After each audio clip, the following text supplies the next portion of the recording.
In this video, I'm going to be sharing a book I bought the other day called The Artist's Palette by Alexandra Loske. It's already been a huge source of inspiration for me, and I'm excited to share it because I think you're going to love it too. Dominic is going to be joining me today to look through the book together, so without further ado, let's start. Okay, so let's have a look inside the book. I think I'm going to get Dominic to turn the pages because he's this side of me, so it makes it easier. I'll be your glamorous assistant. You can. So we have gorgeous end papers. And whose palette is this, Dominic? This, I believe, is Van Gogh's palette. And it looks like it could be him, doesn't it? It's very expressive. Big, thick. Yeah. Okay, so we're going to have a quick flick through the beginning. We particularly liked this painting of palettes, but we cannot find out who it is by. We really love this. I would so love to have this as like a poster in my studio. There is an extensive bibliography on the back, so I'm sure it's in there somewhere. We're just not getting it. No. I love this section with the palettes where it's just giving us the sort of the highlights before we get into the book properly.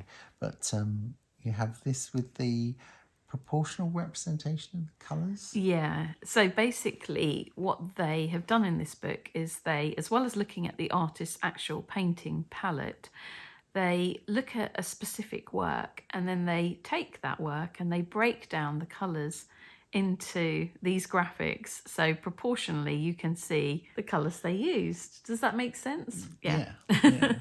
It's from one particular painting.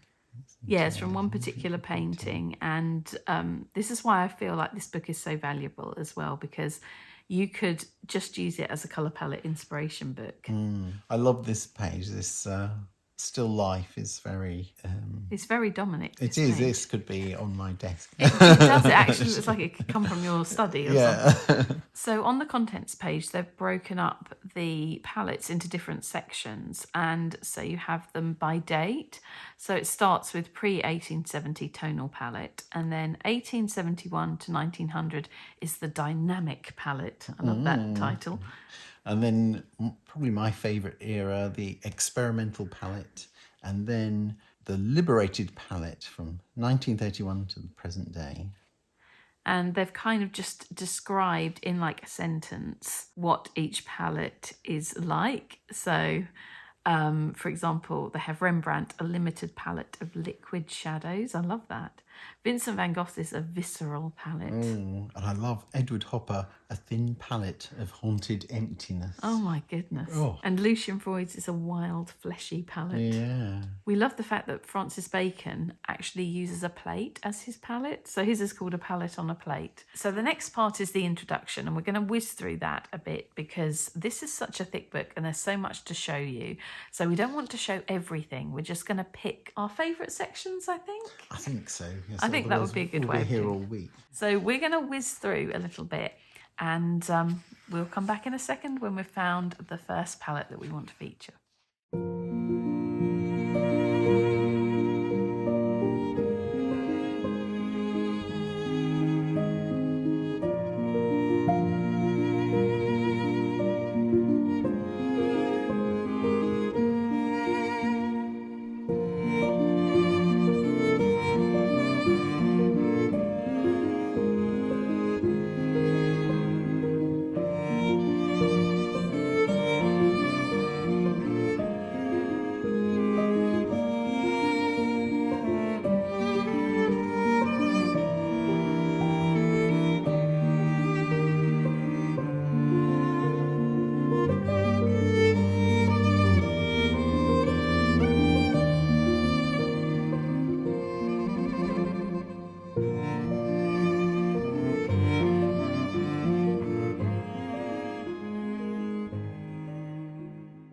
So this is John Constable's palette, and Dominic thinks that we've actually seen this one in reality. Yes, I think this was in Christchurch Mansion in Ipswich where they had a John Constable exhibition on.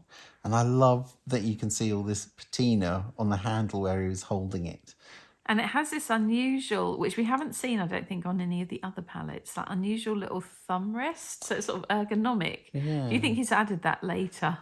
Do you think he sort of got cracked or something? He had to reinforce it, Oh, maybe, he might have or done, yeah. it's had a life. There's a little notch over there, and it's Yeah, I a love it. well-loved palette. I love the fact that it's been so well used. So then you have like an example of the artist's work. And I found these fascinating, actually, talking about John Constable, because they don't look like John Constable. It looks really sort of modern, doesn't it? Really. Yeah, I love that. I would totally have that on my wall. And also this one here. Who did you say that reminds you of? Turner? Both of these feel quite Turner. I mean, I suppose they were contemporaries, weren't they? Yeah.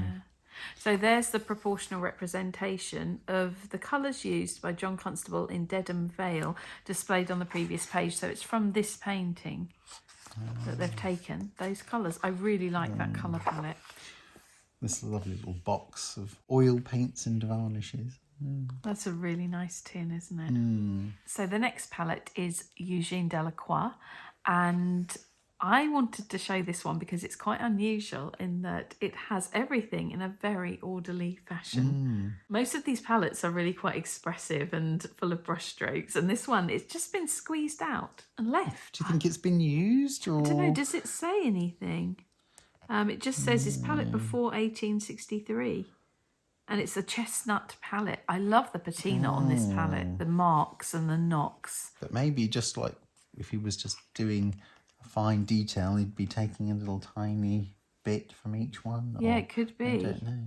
Another thing we loved about this book was the fact that you get to see some of the colour tests and the watercolour experiments. So this on its own looks like, I don't know, some kind of beautiful abstract painting with birds flying in. Yeah. But I love that we see this kind of behind the scenes type of aspect. It could be a Kandinsky sort of. It could, yeah, totally. Or we've got Turner's. This is beautiful. Lovely ceramic palette this time. And I love that you can see the old label on It's there. gorgeous, isn't it? It's really gorgeous. Yeah, it says watercolour on ceramic. Okay, so he's used that for watercolour, not oil this time. But it's so representative of the painting opposite, isn't it? Totally is, yeah. So this one, it made us laugh when we were flicking through the book earlier because this man actually looks slightly like Dominic. And what did you say? This it's my expression when I have discovered a new leak in the roof. And it's titled The Desperate Man. Which... And the palette actually is really dramatic and dark and moody, which is lovely. Is that like you? It can be a bit dramatic. Maybe has been known at times, haven't we all? Oh, I love that. Brilliant shot of him, yeah. Wow. So when I was flicking through this earlier, when I saw this one, I was really attracted to this because I think I like the contrast of the really soft colours with the more dramatic, dark blues and greys. And it looks quite dreamy, doesn't it? Yeah. That's definitely Happily one. Have that hanging on the wall. Yeah, we could definitely hang that one on the wall. This has actually made me, by the way, this book has made me want to use proper palettes. And actually perhaps just let the paint dry on them and see what happens. Yeah, and possibly you could do a keep sort them. Of seasonal palette. Use that for just like one season and then go, right, I'm going to keep that now. That's had a sort of a good... This is a brilliant idea. And then you'd have those 4 palettes for your year, which would be quite... That would be lovely. I love that idea. And I was also thinking about potentially like a palette for each painting. So, I mean, that would be an expensive way of doing it, but then, you know, you can get relatively cheap palettes. It doesn't have to be super expensive. But having the actual painting and then having the palette you used for that painting beside it, I don't know, there's something quite special about that and interesting to photograph. It makes you want to do like an Instagram series of this. I need to do something. I need to do something with this, I think. So this book has already sparked off some ideas. I do like it where obviously the artist has used the palette for a while and it's had sort of... Like you can see the previous layers underneath the thick paint. It's like you've got all of the previous use under there, just marking the wood. Just this little patch where his thumb went over. This is like the little... And maybe that patch that just rested against him, perhaps? Would that rest against him? I'm trying to think when you hold it. Sure. Yeah. But yeah, lovely one. I really like that one. So this page we both really love, don't we? Yeah, it's beautifully laid out. Sort of. I love seeing old paint tubes. I think that they hit their peak of stylishness probably sometime around the turn of the century. I think you're right. 20th century. The labelling was just, I don't know, something... I hope modern graphic designers go back and have a little look at. Yeah.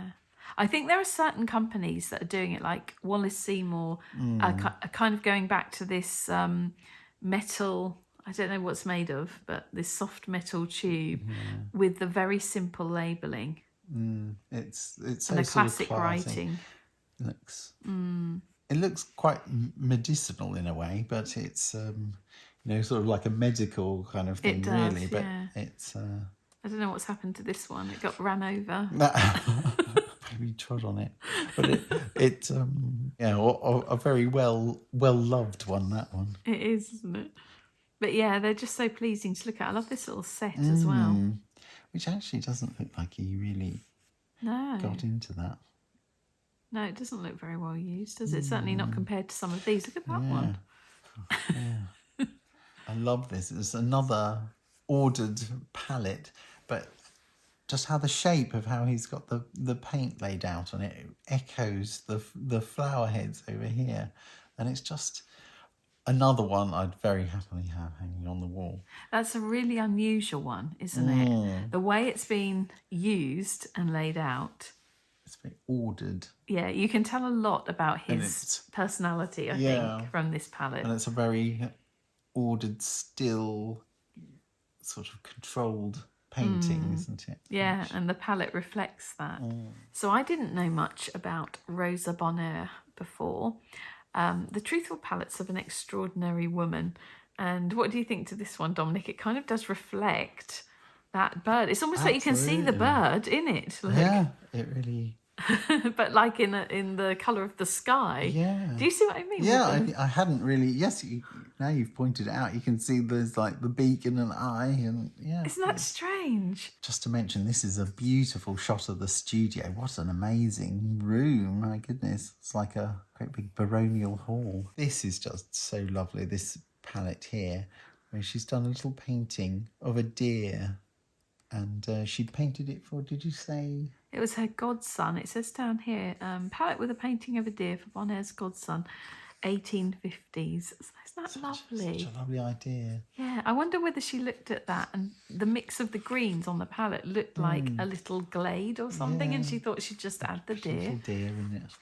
But I really love that idea of actually painting on a palette properly like that. It's a bit like looking at clouds and seeing an image in them. It's sort of look at the palette and see what...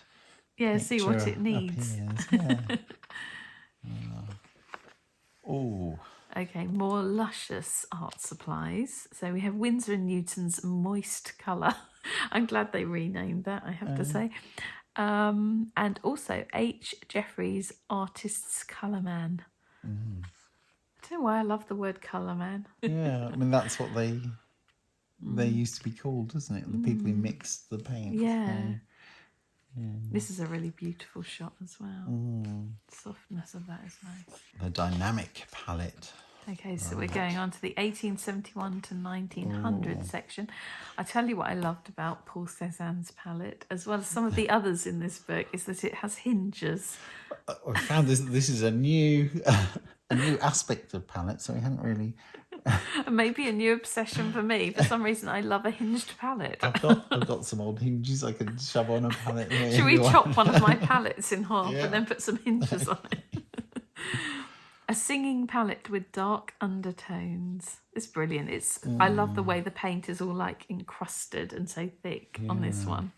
It's a much darker palette than I would have expected. It looks like sort of more black sort of and very dark. Yeah, tones. Much more than you would expect from Paul Cézanne. And there are some of his paint boxes. Another palette there as well. I love seeing this. It's so interesting, isn't it? Look, they're so well used.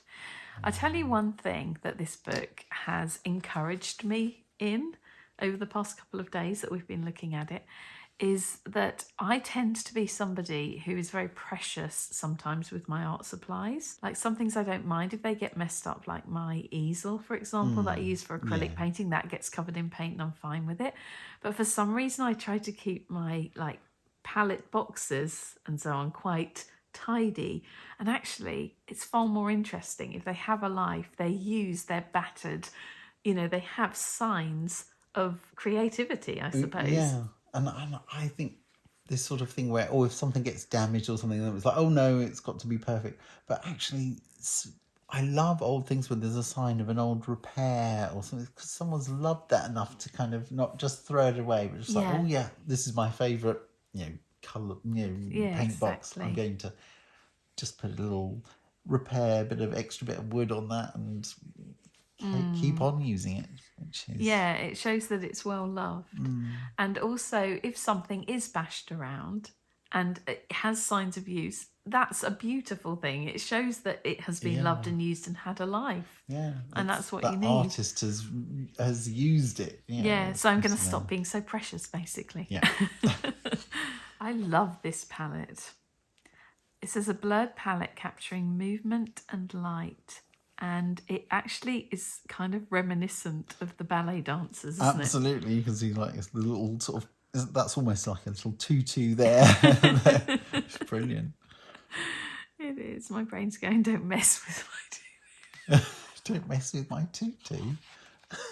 I'm not familiar with this reference. It's from the 80s. It's a song from the 80s. I love with this one how she's almost used the palette. So she's obviously as a palette, but also like a sketchbook. So she's worked out the little face of the child, and then the way she's treated the flowers. It's like she's had a little sort of sketchbook trial on the palette. It is. It's like she's using it as a sketchbook. That is really beautiful. It has the energy of this painting as well, with all of the little details with the flowers and the movement. I love it. So this was the one on the end papers, wasn't it? And I think it might be one of our favourites. It is lovely. It's kind of like a no-nonsense palette as well. It's not curved or fancy. It's very solid. Musky. You can imagine it was chucked in his bag as he went out to paint in a cornfield somewhere. And it's got a crack in it. And I love the expressiveness of the paint. Like that, you can tell he was like putting this paint on really quickly and he was going at it.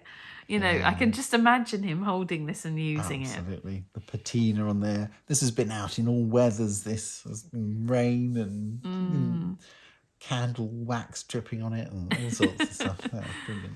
And it has such a lovely palette as well. I mean, as in colour palette, because again, you have these soft colours mixed with the real dramatic colours, and you have these more muted greens.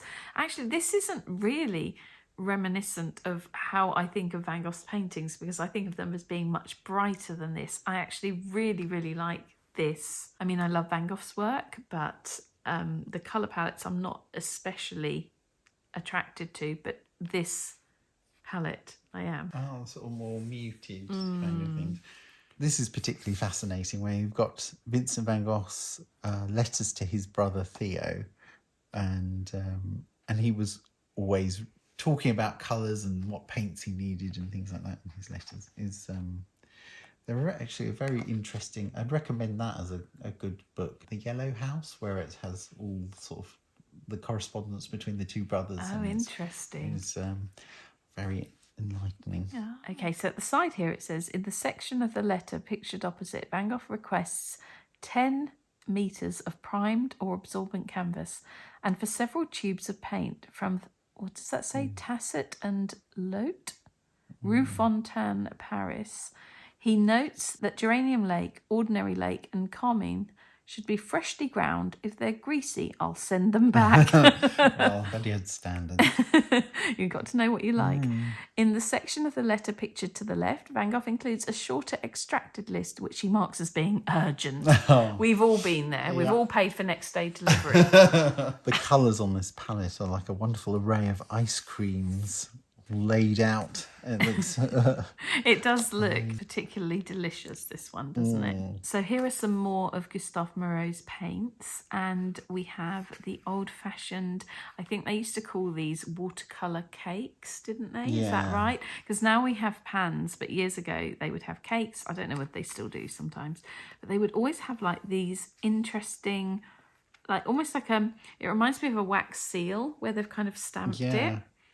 And it would make you feel like you were going to ruin that when you used it, wouldn't it? It would be like a new aspect instead of just the fear of the blank page. It's going to be a fear of messing up the lovely seal on the paint as well. So maybe it's a good thing they don't do that anymore. It probably is, actually. It'd be another barrier. Yeah. But we have more of the moist colour. This time it's Rowney and Co. Weren't they the first ones to do tubes in a paint? They may well have been. It was either them or Winsor and Newton. We're undecided, aren't we? Yeah, but there's a quick Google for someone quick there. Google. But these watercolour trials, as they call them here. Yes, we don't know whether they were found guilty or innocent. We'll say innocent. But I love these. They're like little abstract paintings in their own right. I find this fascinating and I want to do more of this. I feel like I should have, when I'm working on watercolour paintings, maybe a sketchbook beside me that I use for the tests, because I will test colours. I tend to do it on scraps of paper that I'll then throw away. What could be quite nice is, I mean, even if you still did them as scraps of paper, you could keep them in a box and write the painting, the date, maybe. Yeah, I think I need to keep stuff like this because I actually find it so fascinating when I see the behind the scenes of other artists. Yes. And so I need to keep that kind of stuff myself. Yeah, good idea. Oh, wow, this is an incredible one. Look at the thickness of the paint. It's like a sort of abstract expressionist. You can imagine, I don't know, a Jackson Pollock or someone Yeah. just got that chunky. It's amazing the contrast between that and the smoothness and the Yeah. delicacy of the actual painting. Actually, something about the shape of the palette and the shape of her dress. There's an echo going on there. Yeah, there is, But, yeah. yes, he really has made that a real work of art. It's not just a sketch on a palette. That is a proper painting. These. Yeah, it's interesting. I wonder why he decided to do that. It probably says, actually. By the way, this book has quite a lot of text as well, so there's a lot to read if you want to look a little bit more in depth at each artist. The breakdown of the colours, very, very pleasing with all those greens.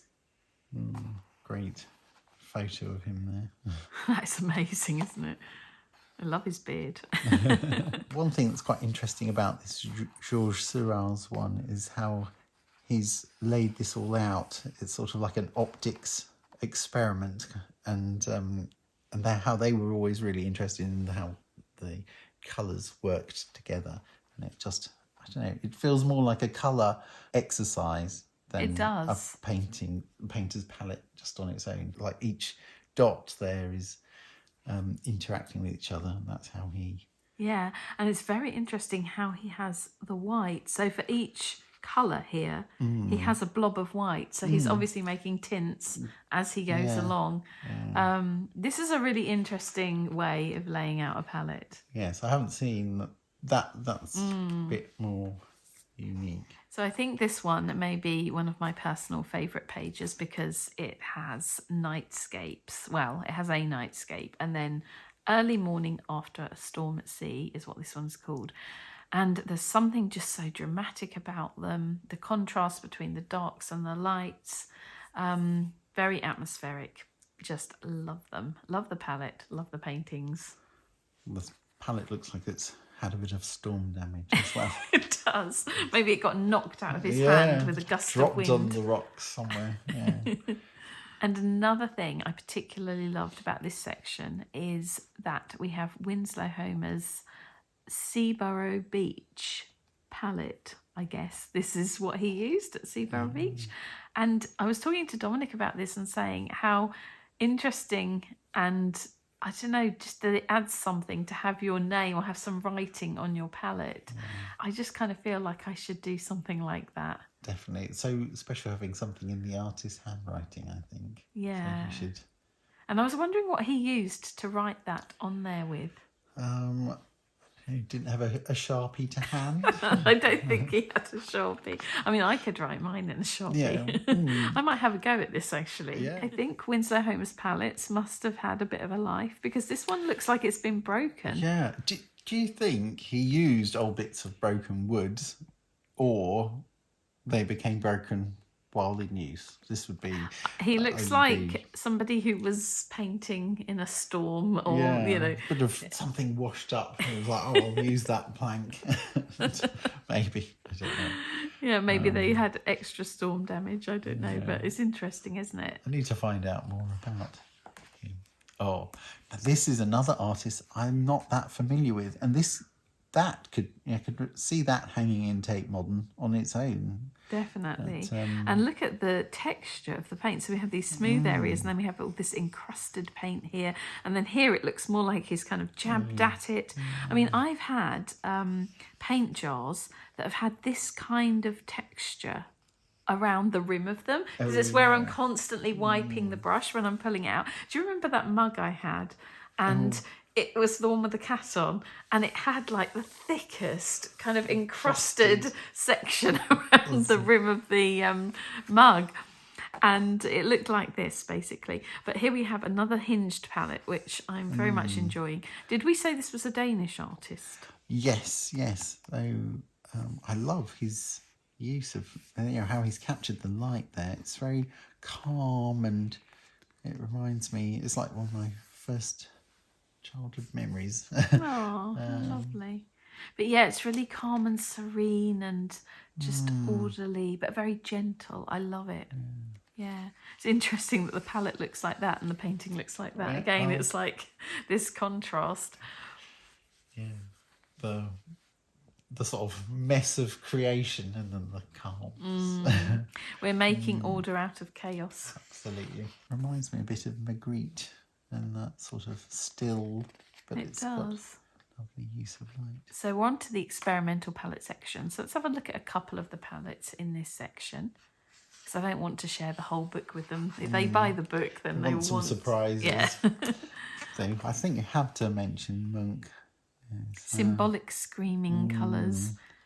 Which actually looks more, the colour, that palette looks quite sort of jolly and light. It does, doesn't it? Yeah. Which aren't the first words I think of when I think of Edvard Munch.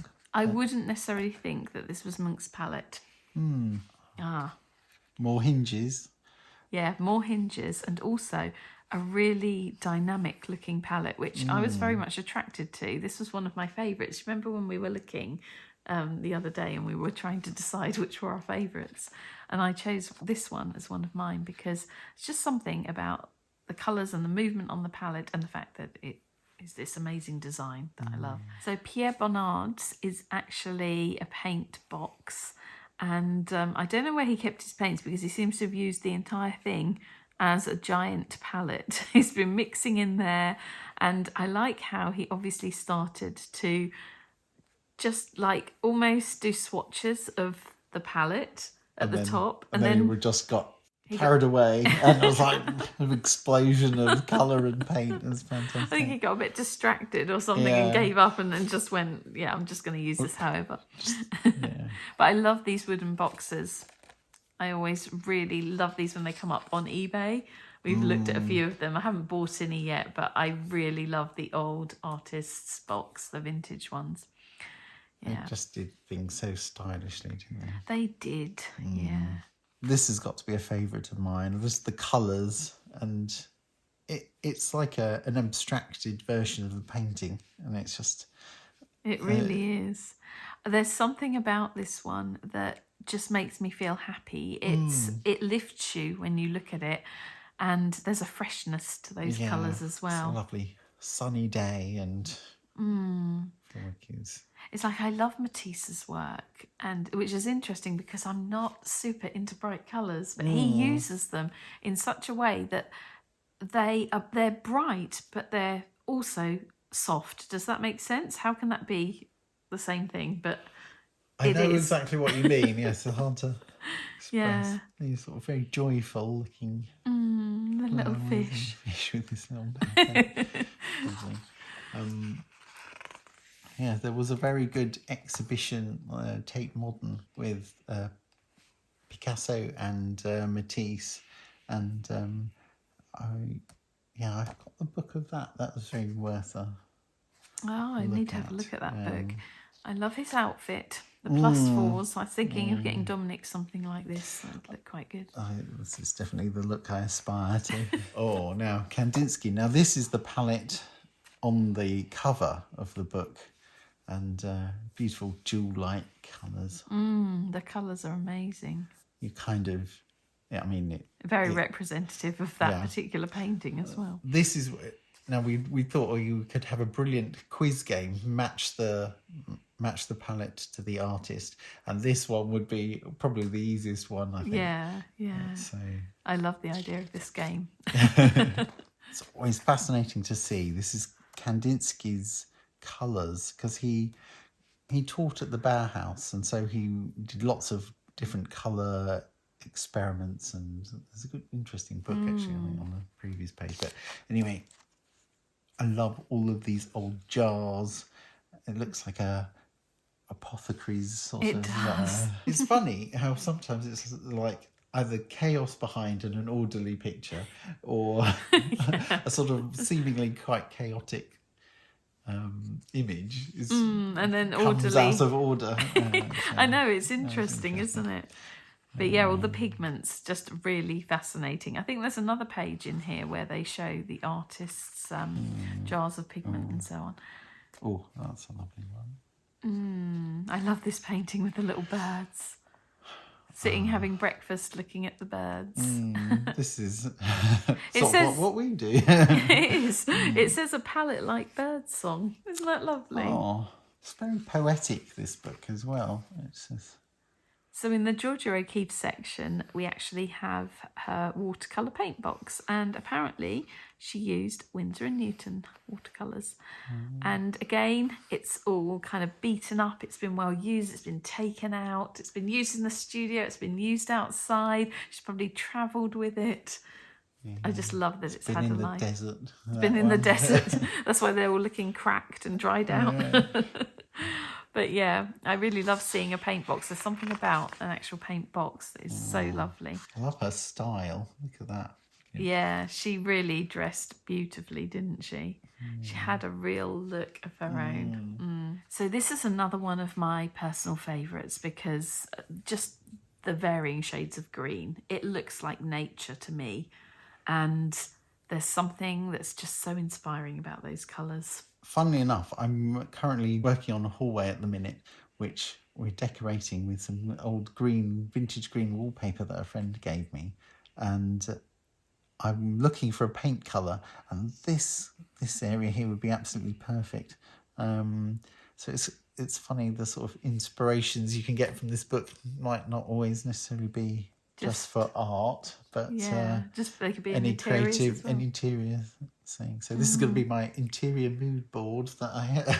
So after we film this video, you need to take a picture of this page. Absolutely, and you can refer to it when you're doing the hallway. Yes. Okay. Thank you, George. So Mondrian's palette is very reminiscent of the work because you have this vast expanse of white, tiny little bit of black, red, yellow and blue. I love that it's just literally stripped like down to the yeah. And this fantastic photo of Mondrian, who he looks quite uptight here, and but he was really a very keen dancer and would practice dance steps barefoot in his studio. No. And so this sort of the man who created these very rigid grids. And who looks, like you said, slightly like uptight. Yeah, and he used to go dancing in the jazz clubs. Oh, wow. It's just totally, you wouldn't expect that, would you? And people who went dancing with him, he was said that he was a terrifying dancer. Oh, really? There are so many more palettes in this book that we're not sharing today because, one, it would make the video very, very long. And two, if you end up buying this book, any of you, I would really like you to be surprised by what you find in it. So I don't want to share everything. But one that we did have to stop on was Pablo Picasso's palette, because he's basically taken a piece of cardboard.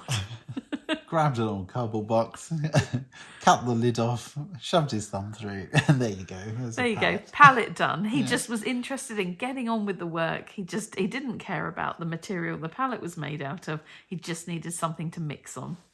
So you don't need expensive art supplies all the time. You can just improvise. Yes, and this was from June 1961. So at this point, he wasn't hard up. He wasn't a struggling artist. So he was just using what was to hand. And it really is representative of this painting opposite. Okay, so we've had a good look through that book. Obviously, there's still so much more in there for you to explore if you do end up buying it. But I hope that it inspires you as much as it's currently inspiring me. Thank you to Dominic for joining me today. My pleasure. It's been great fun. And for everyone watching the video, don't forget to like and subscribe and click the bell icon for any notifications so you don't miss any more of Natasha's future videos. See, he already has turned into a YouTuber. So thank you for that. That means I don't have to say that now. So yeah, if you could, that would be brilliant. We would be very appreciative of that. And yeah, leave any comments that you like below and we will look through them later and we will answer them. And thank you all for being here. If you made it to the end of the video, what shall we say our code word is for the comments? Leave a comment stating which palette you found most inspiring. Oh, yes. Oh, I like that. I think that would be a good one because that would be very interesting to find out. Yeah. Okay, I'll see you soon, everyone. Bye for now.